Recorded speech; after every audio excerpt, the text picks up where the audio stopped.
So as soon as you get out of the metro station and you arrive here at the People's Plaza, there's really not much to see, but we are interested in what's behind it right there, which is the Shanghai Museum, and I have been told it's actually free.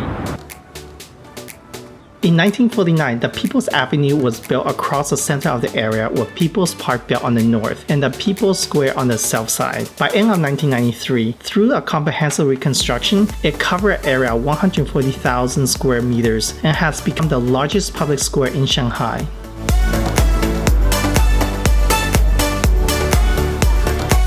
Shanghai is home to an impressive number of museums, celebrating the city's and all of China's historical, artistic, and technological triumphs. There is no better place to learn about the Chinese cultural history than Shanghai Museum. Its 11 galleries and 3 exhibition halls showcase a collection of 120,000 pieces, covering most of major categories of Chinese art, ancient bronze, ancient chromatics, paintings, calligraphy, ancient sculptures, ancient jades, coins, Ming and Qing dynasty furnitures, seals, and minority nationalities.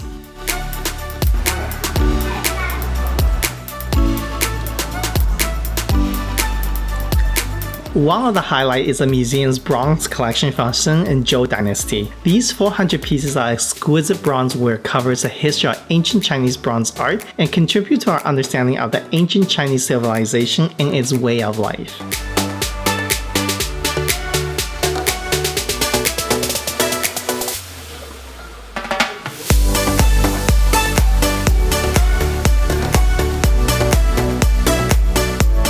The museum also have extensive historical Chinese paintings and calligraphy with profound traditions and unique national styles. Masterpieces from different periods and genres were featured. As well, the gallery of ancient sculpture focused mainly on Buddha sculptures, China's oldest form religion dating back to Han Dynasty from 206 BC.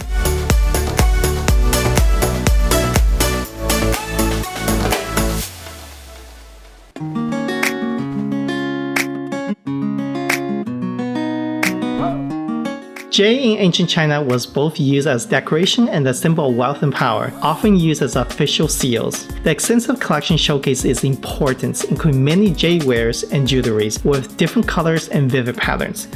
And no, you won't find these elegant pieces at your local Walmart. They are very expensive.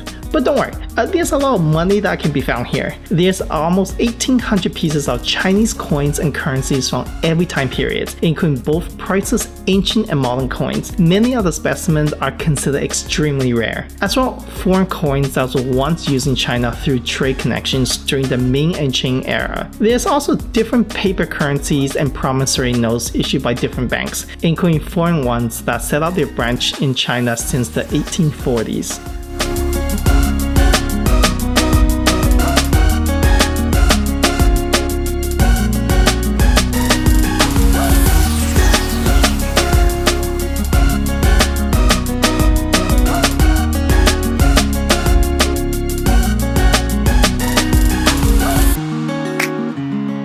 So if you're an IKEA fan, you're going to love this gallery. It has amazing collection of ancient Chinese furnitures.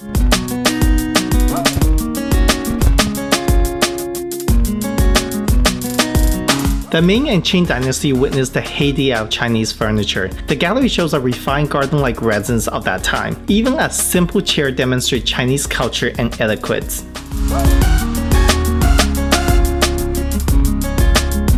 Now there's so many galleries here, but my problem, lack of time. As much as I'd like to see all of them, it's time to get going. Before leaving, I just want to remind everyone to use the toilet in the museum. It's one of the rare places where it provides you with clean public bathroom with free toilet paper. Actually, I recommend you do this. And here's a good advice, get these toilet papers. They are like 30-40 cents. You will definitely need them because in the bathroom here, they don't provide them for you.